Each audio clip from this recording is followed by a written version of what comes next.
So we're talking about blood cell disorders today, and it's some pretty quick notes, but these are things that go wrong when our body is not responding properly, and it has something to do with blood cells. So we've talked about homeostasis, maintaining that stable internal state, even though external things change. And diseases are a good example of how our body is out of homeostasis and it wants to get back to its stable environment. So the first thing we're going to look at is where the heck do these blood cells come from? Because a lot of these disorders happen because there are too many or too few of a certain blood cell. So blood cells actually come from the bone marrow. And bone marrow's inside of our bones. And this is where all of the cells are actively dividing. So refresher, do you think new blood cells are made by mitosis or meiosis? This would be mitosis because remember that meiosis makes reproductive cells. Mitosis is making body cells, okay? So new blood cells are made in the bone marrow. So we're not going to get into this a ton, but basically there are stem cells in the bone marrow, and stem cells can become any type of cells that they need to be. And they can develop into different types of cells. You have a lot of stem cells in your body when you are an embryo or a fetus inside of your mom's stomach because those stem cells are giving rise to all of the cells you need in your body. The problem is that sometimes one of the ways that we can get a disorder is if these blood cells divide uncontrollably. And you might remember from first semester we talked about when they divide uncontrollably, that's called cancer. So if we have blood cells dividing uncontrollably in the bone marrow, this actually has a name, and this is called leukemia.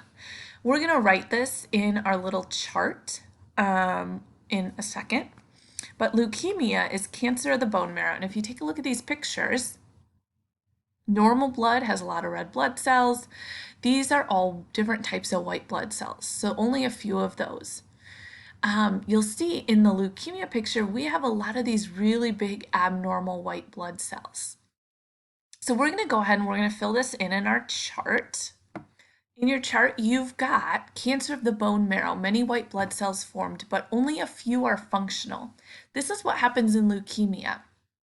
There's an issue with the directions on how to form these cells. There's a mutation that causes them to be formed abnormally. So I want you to go ahead and write down leukemia is the name of the disease.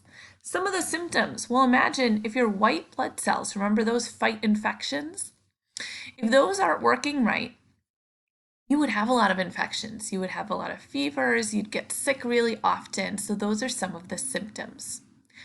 We're going to go ahead and fill in this chart. I'm going to tell you what these disorders are. We're not going to go into super in-depth detail because there's another activity that we're going to do that looks at them in a little bit more detail after this.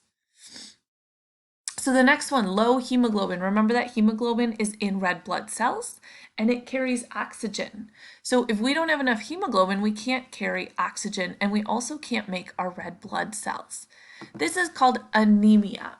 And specifically, this is iron deficient anemia. We don't have enough iron in order to be able to make the red blood cells.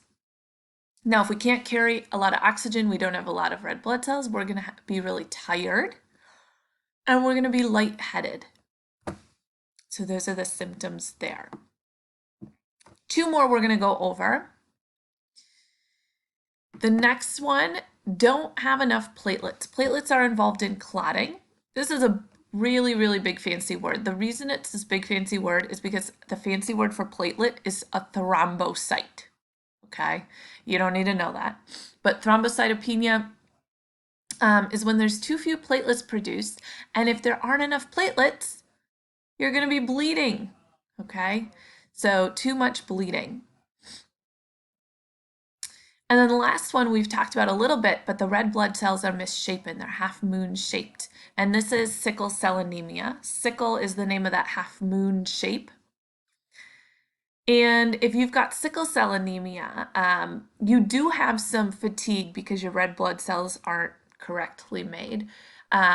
but you also have some pain, and that comes because these red blood cells sometimes get a little bit stuck in the blood vessels. So those are some disorders, some ways that our body might not be maintaining homeostasis 100% properly. And we're going to take a look later at some of the causes of these disease, and we're going to do some diagnoses.